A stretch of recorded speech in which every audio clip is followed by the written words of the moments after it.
oblivious to the invisible threads that bind them into a single sprawling epic. On a crisp Tuesday morning, under a sky the color of washed-out denim, two such souls, moving on parallel paths, made choices. They were small, seemingly insignificant choices, the kind made 1,000 times a day in the urban jungle. But these choices were different. They were stones cast into the city's vast, churning pond, and the ripples were just beginning to form. Maya, a freelance graphic designer with eyes that held the city's weary hope and a portfolio full of dreams, was sketching on a bench in Central Park. Her sketchbook was her sanctuary, a place where the city's relentless noise softened into a gentle hum. She was drawing an old man on a nearby bench, Mr. Harrison, a retired history professor with a face like a roadmap of a life well lived. He was feeding pigeons, his movements slow and deliberate, a stark contrast to the city's frenetic pace.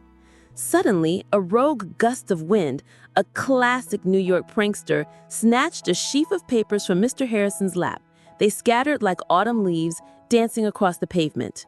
Mr. Harrison, with a groan of frustration, bent to retrieve them, his old joints protesting with every inch. Without a second thought, Maya closed her sketchbook. "I've got it," she called out, her voice a warm melody against the city's harsh percussion. She moved quickly, her youthful agility, a stark contrast to Mr. Harrison's labored movements. She gathered the scattered pages, her fingers deftly rescuing them from the city's grimy embrace. They were old, handwritten notes filled with the elegant looping cursive of a bygone era. "Thank you, my dear," he said, his voice a gravelly whisper. "You have no idea what these mean to me." "It was no trouble at all," Maya replied, her smile a small beacon of light in the park's morning rush. She handed him the papers, her fingers brushing against his. For a fleeting moment, a connection was made, a small, unseen spark in the city's vast, indifferent machinery. Miles away, in the concrete canyons of Midtown, Ben, a junior stockbroker with a jaw clenched as tight as his fists, was late. His world was a relentless ticker tape of numbers and deadlines, a high-stakes game where a single second could mean the difference between a win and a devastating loss. His silver BMW was a shark in a sea of yellow cabs, his frustration a tangible force field around the car. He saw a gap, a sliver of an opening in the gridlock traffic. He didn't hesitate. He wrenched the wheel, the car's engine roaring in protest, and shot into the gap, cutting off a modest, slightly battered Honda. The driver of the Honda, a young woman named Chloe, slammed on her brakes, her heart lurching into her throat. Her coffee, a precious morning ritual, sloshed over the rim of its paper cup, scalding her hand and staining her carefully chosen interview blouse. Ben didn't look back. He was a man with a destination, a man for whom the journey was just a series of obstacles to be overcome. He didn't see the tears of frustration welling up in Chloe's eyes. He didn't see the stains spreading across her blouse, a dark, ugly blot on her hopes for the day. He didn't see the other cars, their drivers now on edge, their own frustration simmering, a chain reaction of negativity sparked by a single selfish act. Two choices, one born of kindness, the other of frustration. Two stones cast into the city's pond, the ripples, silent and unseen, began their journey, moving through the city's intricate web of lives, destined to touch souls who had no idea they were connected, no idea they were part of a story that had begun with the gust of wind in a park and a moment of anger in a traffic jam. The city, in its infinite chaotic wisdom, watched and waited. The ballet was just beginning. The warmth of Maya's simple act of kindness lingered with Mr. Harrison long after she had returned to her sketchbook. It was more than just a retrieval of his notes. It was the unexpected human connection, a moment of grace in a city that often felt devoid of it. He tucked the papers, notes for a memoir he was slowly piecing together, back into his briefcase, his heart a little lighter, his step a little surer. He decided to treat himself to a proper breakfast, a small deviation from his usual routine. He walked to a nearby cafe, a cozy little place with the aroma of freshly brewed coffee and warm pastries hanging in the air. He found a small table by the window and ordered a cappuccino and an almond croissant. His waitress, a young woman named Sarah, had a smile that didn't quite reach her eyes. She was a student juggling classes and 2 jobs to make ends meet, and the weight of it all was beginning to show. Her morning had been a series of minor disasters: a spilled tray of drinks, a demanding customer, and a looming tuition payment that felt like a mountain she couldn't climb. Mr. Harrison, however, saw none of that. He saw a young woman working hard, and he felt a surge of gratitude, a desire to pay forward the kindness that had been shown to him. When the bill came, he did something he rarely did. He left a tip that was more than the bill itself, a crisp $50 bill tucked under his saucer. He didn't wait for a thank you. He simply smiled at Sarah, a genuine, warm smile, and walked out of the cafe, the bell above the door tinkling softly in his wake. Sarah stared at the $50 bill, her eyes wide with disbelief. It was a small fortune to her, a lifeline in a sea of financial worry. It was enough to cover her textbooks for the semester, enough to ease the crushing weight on her shoulders, if only for a little while. A single tear, a mixture of relief and gratitude, rolled down her cheek. The anonymous old man had no idea what he had done. He had no idea that his small act of generosity, born from another's kindness, had just changed the course of her week, perhaps even her semester. For Chloe, the ripple effect was a tidal wave of negativity. The coffee stain on her blouse was a physical manifestation of her crumbling confidence. She had been so excited about the interview, a chance to finally land a job in her field, a step towards the life she had always dreamed of. Now she felt like a failure before she had even begun. She tried to clean the stain in the cramped bathroom of a nearby coffee shop, but it only seemed to spread, a stubborn, ugly reminder of the stranger's callousness. She arrived at the interview 10 minutes late, flustered and apologetic, her carefully prepared answers scattered like Mr. Harrison's notes in the wind. The interviewer, a stern-faced woman named Miss Albright, was not impressed. She saw a young woman who was unprofessional, unprepared, and frankly, a mess. The interview was a disaster. She stumbled over her words, her mind a blank canvas of anxiety. She left the office feeling a profound sense of defeat, the city's towering skyscrapers seeming to mock her with their silent, steely indifference. The ripple didn't stop there. Dejected and on the verge of tears, Chloe called her mother, her voice trembling with a mixture of anger and despair. Her mother, already worried about her daughter's job search, felt a surge of anxiety. The negativity, like a virus, had spread, infecting another soul, another life. Ben, meanwhile, had long forgotten the incident. He had made it to his meeting on time, his mind already consumed by the day's market fluctuations. He was a man who lived in the moment, but only his moments, oblivious to the ripples he sent out into the world, the unseen consequences of his actions. He had no idea that his small act of aggression, his moment of selfish frustration, had set in motion a chain of events that had already altered the course of one life and was beginning to touch another. The city, a silent observer, continued its relentless dance, the threads of connection growing more tangled, more complex with every passing moment. The story was unfolding, one ripple at a time. The $50 bill felt like a warm stone in Sarah's pocket. It was more than money. It was a buffer against the world, a small miracle that allowed her to breathe. It meant she could cancel the double shift she was dreading and instead visit her younger brother, Leo, at the hospital. On her way to the subway, she heard the mournful, soulful cry of a saxophone. A street musician, a man with graying temples and a weary slump to his shoulders, was pouring his heart out into his instrument. His open case held only a few scattered coins. Normally, Sarah, her mind always on the ticking clock of her obligations, would have hurried past. But today was different. The weight had been lifted, and in its place was a lightness, a sense of shared humanity. She stopped, listened to the final, lingering notes of the song, and dropped a $5 bill into the case. The musician, Marcus, looked up, his eyes widening in surprise. "God bless you," he said, his voice raspy. It had been a brutal day, a day of being ignored, of feeling invisible. Sarah's small act of acknowledgement, of seeing him, was worth more than the money. She just smiled and continued on her way, leaving him with a renewed sense of purpose. The positive ripple, born in a park and nurtured in a cafe, was now flowing through the city's veins, carried on the notes of a saxophone. The music Marcus played next was different. It was infused with a new energy, a vibrancy that caught the ear of a passing Maya, who was heading to a coffee shop to work. The melody was so captivating, so full of a complex, beautiful melancholy that it stopped her in her tracks.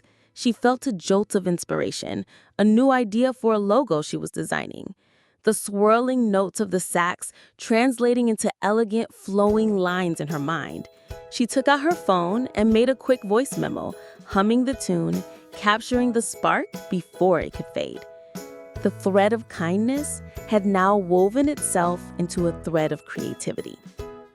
Meanwhile, the negative ripple was festering. Chloe arrived at her small apartment, the bitterness of her failed interview a sour taste in her mouth. She brushed past her roommate, ignoring her cheerful, "Hey, how'd it go?" and slammed her bedroom door. The sound echoed in the small space, a physical manifestation of her anger. Her roommate, hurt and confused by the sudden hostility, picked up her phone and sent a curt accusatory text to her boyfriend, turning a minor disagreement into a full-blown fight. Ben's road rage had now infiltrated the sanctuary of a home, poisoning a relationship that was miles and hours removed from his selfish act. And Ben? Ben was celebrating. He and a colleague were at a sleek, overpriced bar in the meatpacking district, clinking glasses of scotch. He had just closed a lucrative deal, his world a triumphant symphony of ringing cash registers and self-congratulation. "To us," he said, his voice loud and confident, "to winning." He was on top of the world, a king in his concrete kingdom, utterly oblivious to the quiet, unseen chaos he had unleashed, the subtle, destructive tremors that were spreading through the city's fragile ecosystem. He was a man who saw only the finish line, blind to the wreckage he left in his wake. The city, however, saw it all. It felt the vibrations, both positive and negative, and continued its intricate, endless ballet, drawing the threads of these disparate lives ever closer. The hospital air was thick with the sterile scent of antiseptic and the quiet hum of machinery. Sarah found her brother Leo in the children's ward, a small, frail figure lost in a too-large bed. He had a chronic respiratory condition, a constant shadow over their family's life. Sarah's visit, made possible by Mr. Harrison's tip, was a ray of sunshine in his sterile world. She read to him, not from a book, but from a comic she'd bought on the way, her voice animated and full of life. For an hour, the hospital room faded away, replaced by a world of superheroes and epic battles. The positive ripple had brought a moment of pure joy, a brief respite from pain and worry. Miles away, Ben's celebration was winding down. Fueled by scotch and arrogance, he made a final trade before heading home. It was a risky, high-leverage move, one he wouldn't have considered on a normal day. But today, he felt invincible. He keyed in the numbers with a confident flourish, his mind already on the bonus he was sure to receive. He didn't double-check the figures. He didn't need to. He was a winner. It was a small oversight, a tiny crack in the foundation of his success. But it was enough. The negative ripple, born of aggression, was now mutating, transforming into a harbinger of financial ruin. The next morning, Maya sat at her desk, the saxophonist's melody still echoing in her mind. She translated the swirling notes into a logo for a new, independent music label. It was brilliant. The lines flowed with a natural, organic grace, the very embodiment of the soulful music she had heard. She knew, with a certainty that thrilled her, that this was the best work she had ever done. She emailed the design to the client, her heart pounding with a mixture of pride and nervous anticipation. The ripple of kindness had become a catalyst for artistic triumph. The city's threads were pulling tighter. Chloe, desperate for any income, took a temporary job at a 24-hour print shop in Kips Bay. The work was mind-numbing, the pay was abysmal, but it was something. Her first customer of the day was a young woman with bright, hopeful eyes and a portfolio case tucked under her arm. It was Maya, needing a high-quality print of her new logo for a follow-up meeting.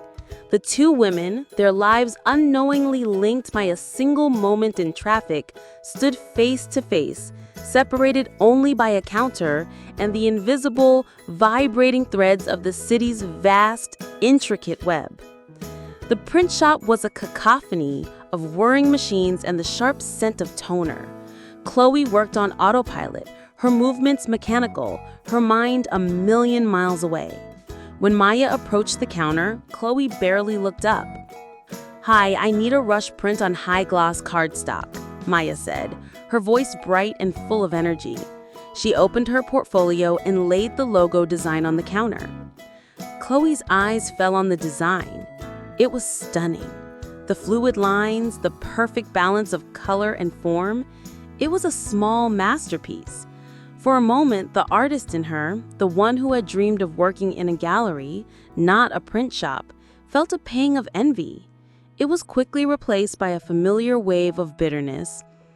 "USB," she said, her voice flat and devoid of emotion. Maya, taken aback by the coldness in her tone, fumbled for her flash drive. "Rough day?" she asked, attempting a small gesture of connection.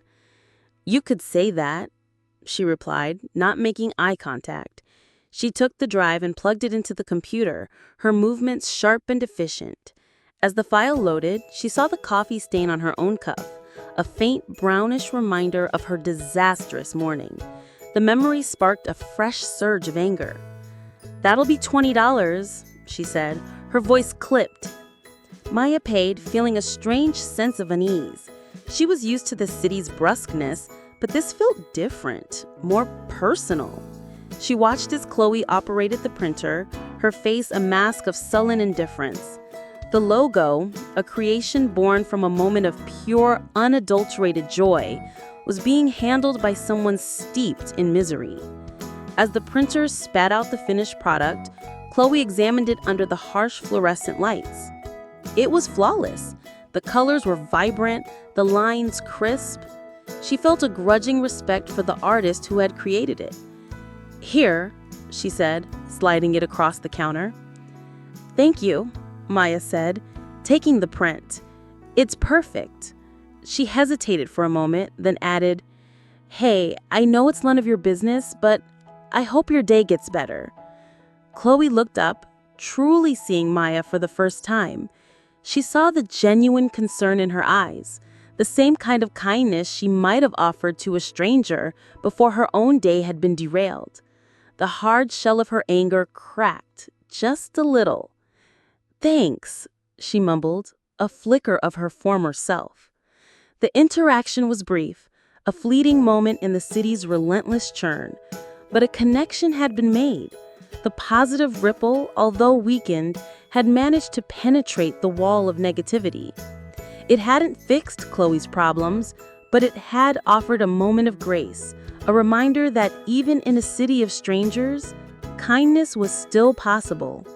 Maya left the shop, her brilliant logo in hand, leaving Chloe with a strange, unsettling feeling, the faint, nagging suspicion that her life and the lives of those around her were more connected than she had ever imagined. The market opened with a jolt. Ben's risky trade, the one he'd made with the swagger of a conquering hero, had backfired spectacularly. A sudden, unexpected downturn in the Asian markets had turned his surefire win into a catastrophic loss. The numbers on the screen glowed a malevolent red, each digit a nail in the coffin of his career. His boss, a man with a volcanic temper and a vocabulary that was mostly profanity, summoned him to his office. The shouting could be heard all the way down the hall. Ben stood there, his face pale, his bravado stripped away, leaving only a raw, terrified core. He had not only lost a significant amount of the firm's money, but he had also exposed them to a level of risk that was strictly forbidden. The consequences rippled outward with terrifying speed. The firm's stock plummeted. Clients, their life savings tied up in the firm's portfolios, began to panic. One of those clients was a retired history professor named Mr. Harrison. His pension, the nest egg he had carefully built over a lifetime of teaching, was managed by Ben's firm. He received an automated email alert, a cold, impersonal notification that the value of his portfolio had dropped by a staggering 30%. He stared at the screen, his heart pounding, the memoir he was writing suddenly seeming like a frivolous, pointless exercise. The kindness he had shown to Sarah, the generosity born from Maya's simple act, had come back to him as a cruel, ironic twist of fate. Ben left the office in a daze. The city, which had once seemed like his personal playground, now felt like a prison. The towering buildings, once symbols of his ambition, now seemed to press in on him, suffocating him with their silent judgment. He was a man adrift, his confidence shattered, his future a terrifying blank slate. The negative ripple, which had started with a moment of selfish impatience, had now grown into a tsunami, and he was standing at its epicenter. The city, in its relentless, impartial way, continued its dance, the threads of fate pulling ever tighter, drawing all the players in this unfolding drama towards an inevitable, dramatic conclusion. While Ben's world was imploding, the positive ripple continued its quiet, unassuming journey. Sarah, her heart full from her visit with Leo, used the last of the tip money to buy a small potted sunflower. It was a cheerful, vibrant splash of yellow, a symbol of hope in the sterile white of the hospital room. She placed it on Leo's windowsill where it could catch the afternoon sun. "To keep you company," she said, her voice soft. The flower, a simple, beautiful thing, became a focal point for him, a reminder of the world outside, of life and growth. The nurses on the ward noticed a change in him. He was more engaged, more hopeful. The small potted sunflower, a direct descendant of Maya's kindness, had become a source of healing.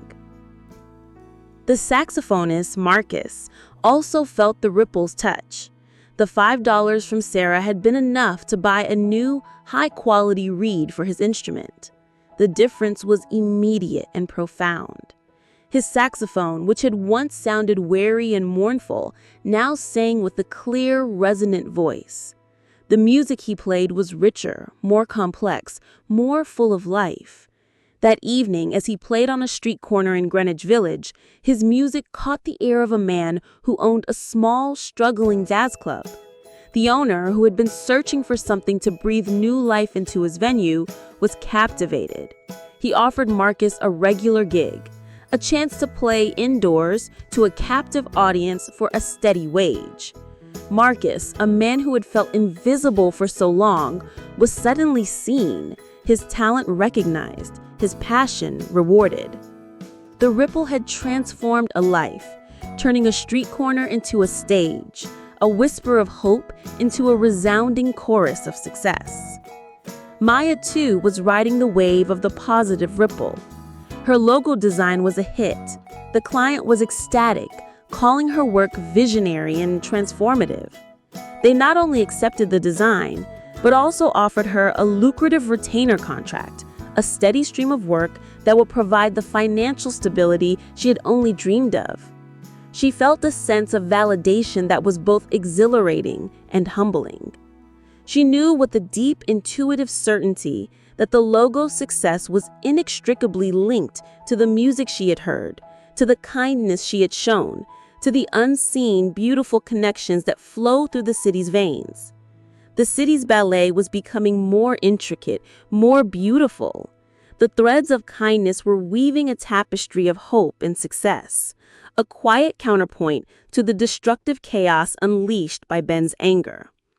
The two ripples, one of light, one of darkness, were moving towards each other, destined to collide, to reveal the profound, inescapable truth that in the city's vast, interconnected web, no action, no matter how small, truly stands alone.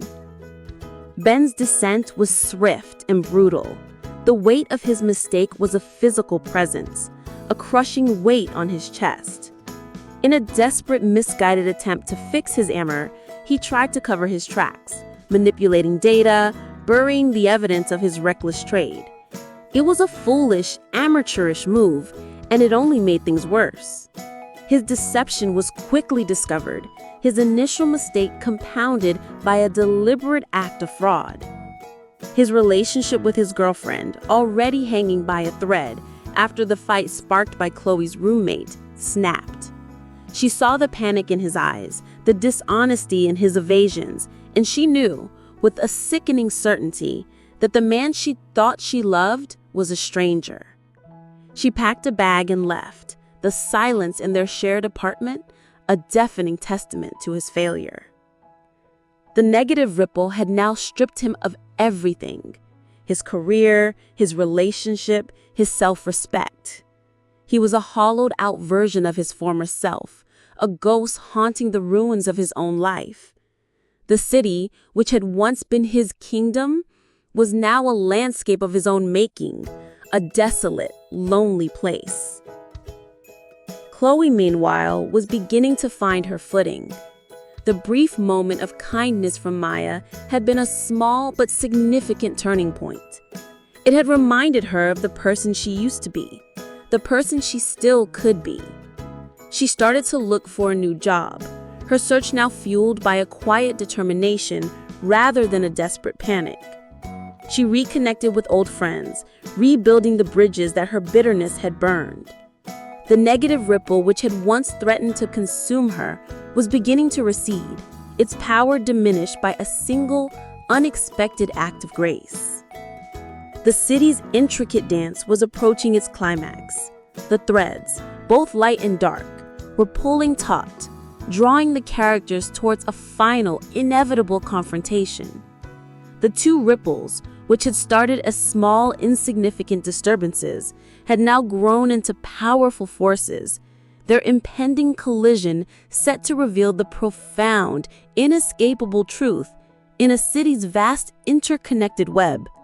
No action, no matter how small, truly stands alone. Ben's descent was swift and brutal. The weight of his mistake was a physical presence, a crushing weight on his chest. In a desperate, misguided attempt to fix his error, he tried to cover his tracks, manipulating data, burying the evidence of his reckless trade. It was a foolish, amateurish move, and it only made things worse. His deception was quickly discovered, his initial mistake compounded by a deliberate act of fraud. His relationship with his girlfriend, already hanging by a thread after the fight sparked by Chloe's roommate, snapped. She saw the panic in his eyes, the dishonesty in his evasions, and she knew, with a sickening certainty, that the man she thought she loved was a stranger. She packed a bag and left, the silence in their shared apartment a deafening testament to his failure. The negative ripple had now stripped him of everything: his career, his relationship, his self-respect. He was a hollowed-out version of his former self, a ghost haunting the ruins of his own life. The city, which had once been his kingdom, was now a landscape of his own making, a desolate, lonely place. Chloe, meanwhile, was beginning to find her footing.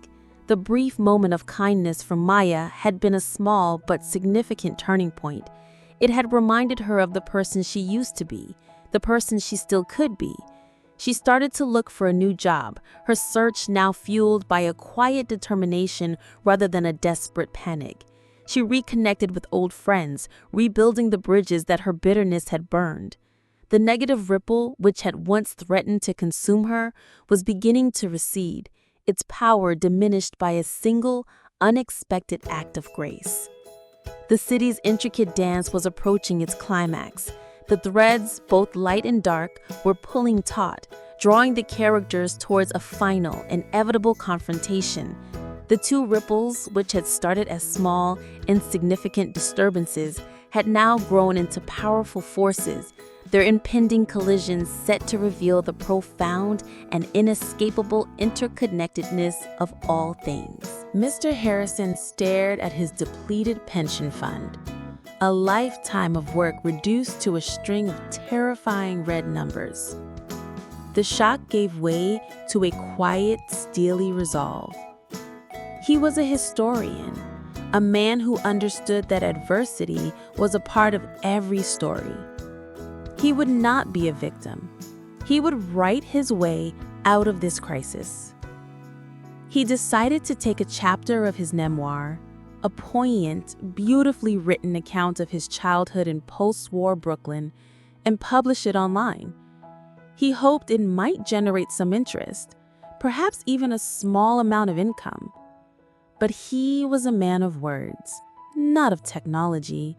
He needed help formatting the document, creating a simple, elegant cover image. And then he remembered. The kind young artist in the park, the one with the bright, hopeful eyes. He rummaged through his briefcase and found the sheaf of papers she had rescued for him. Tucked inside, almost as an afterthought, was a small, simple business card. Maya Designs, it read, followed by a phone number and an email address. He had no idea that when Maya had returned his papers, she had slipped her card in, a small, hopeful gesture, a seed planted in the fertile ground of their brief connection. He called the number, his voice hesitant. Maya answered on the second ring. She remembered him instantly. "Mr. Harrison?" she said, her voice warm with recognition. "How are you?" He explained his situation, his voice full of a quiet dignity. He wasn't asking for a handout, just for a little help, a little guidance. Maya listened, her heart going out to him. She thought of her own recent success, the retainer contract that had given her a sense of security she had never known. She thought of the $50 bill he had given to a struggling waitress, an act of generosity that had, in its own way, come back to her in the form of a beautiful, inspiring melody.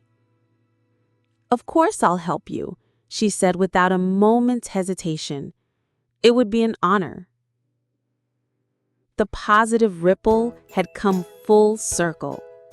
The kindness Maya had shown to Mr. Harrison was now returning to him in his moment of need.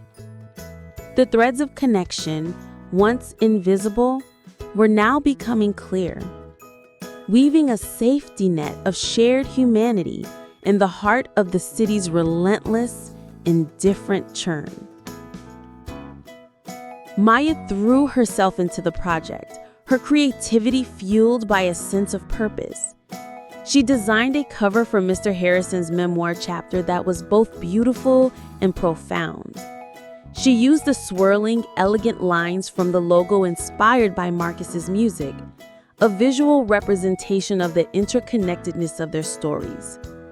She spent hours with Mr. Harrison, listening to his stories, helping him format his words, their collaboration a testament to the power of human connection. Ben, meanwhile, had hit rock bottom. He was fired, his name now a cautionary tale in the cutthroat world of finance. He wandered the city in a daze, the ghost of his former self. He found himself in Central Park, the place where the story had begun, though he didn't know it. He was a man without a destination, a ship without a rudder, lost in the vast, unforgiving sea of the city. He saw an old man and a young woman sitting on a bench, laughing, their heads bent over a laptop. There was something familiar about the old man. He searched his memory, his mind a fog of regret and self-pity. And then it hit him. The man was Mr. Harrison, a name from a client file, a face from a portfolio, one of the many faceless victims of his catastrophic mistake. The realization was a physical blow. He saw not just a client, but a human being, a man whose life he had carelessly, thoughtlessly upended. The weight of his actions, the full, devastating scope of the negative ripple he had set in motion, crashed down on him. He did something he had never done before. He walked towards them, his steps heavy with the weight of his guilt. He was no longer a winner. He was just a man, broken and full of regret, seeking redemption he knew he didn't deserve. The two ripples, one of light, one of darkness, were about to collide. As Ben approached, his shadow fell over the laptop screen. Maya looked up, her smile fading as she took in the sight of the disheveled, broken man standing before them. Mr. Harrison looked up as well, his expression of mild curiosity. "Mr. Harrison?" Ben's voice was a hoarse whisper, barely audible above the city's hum. "Yes?" Mr. Harrison replied, his eyes searching Ben's face.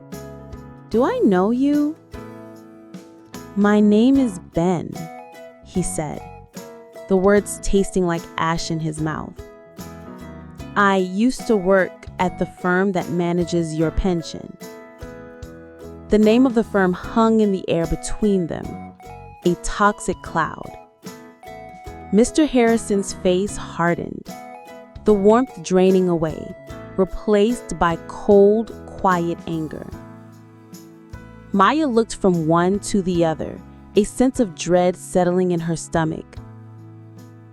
"I am so sorry," Ben said, the words a torrent of pent-up guilt and despair. "It was my fault. All of it. I was reckless and I was arrogant and I lost so much." He wasn't just talking about the money. He was talking about his life, his soul, the very core of his being. He sank onto the bench, his head in his hands, the full crushing weight of his actions finally breaking him. He told them everything, not just about the trade, but about his philosophy, his relentless, single-minded pursuit of winning. He even told them about the traffic incident, the small, seemingly insignificant act of aggression that had been the start of it all. "I was late," he said, his voice choked with a bitter, self-loathing irony. "I was so worried about being late." Maya and Mr. Harrison listened in silence, the city's chaotic ballet seeming to slow down, to hold its breath. When Ben was finished, a profound silence settled over the bench. It was Mr. Harrison who spoke first. He was a historian, a man who had spent his life studying the intricate, often tragic tapestry of human events. He saw not just a failed stockbroker, but a young man caught in the city's relentless, soul-crushing machinery.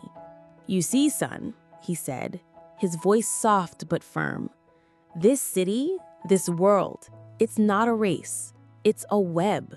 We are all connected. Every choice you make, every act of kindness, every moment of anger, it all ripples outward. It all touches other lives. You didn't just cut off a car in traffic. You sent a wave of negativity out into the world, and it came back to you.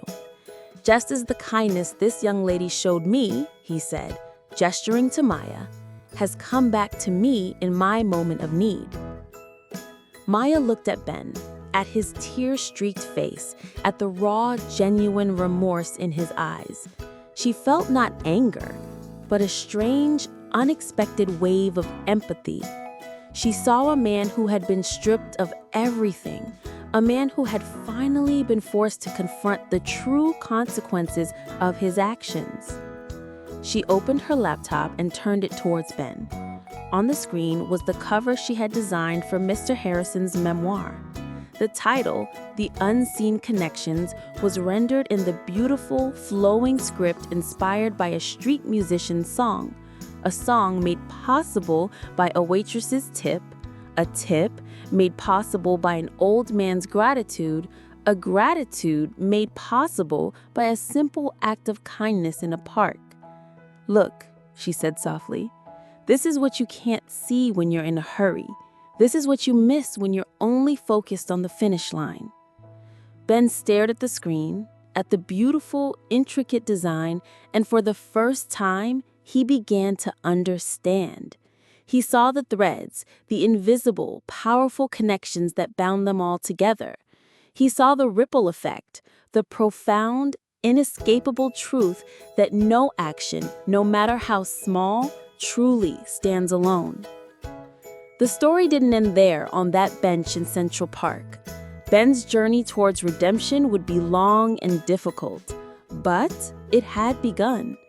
The negative ripple had been met and absorbed by the quiet, resilient power of the positive one. The city, in its infinite, chaotic wisdom, continued its relentless dance. But the rhythm had changed, subtly but irrevocably. A new ripple had been set in motion, one born of remorse, of understanding, of the profound, beautiful, and inescapable truth of our unseen connections. अगर आपको कहानी पसंद आई तो like करें, comment करें और Hindi moral कहानियाँ को सब्सक्राइब करना ना भूलें। नई कहानी के लिए बेल के निशान को दबाएं।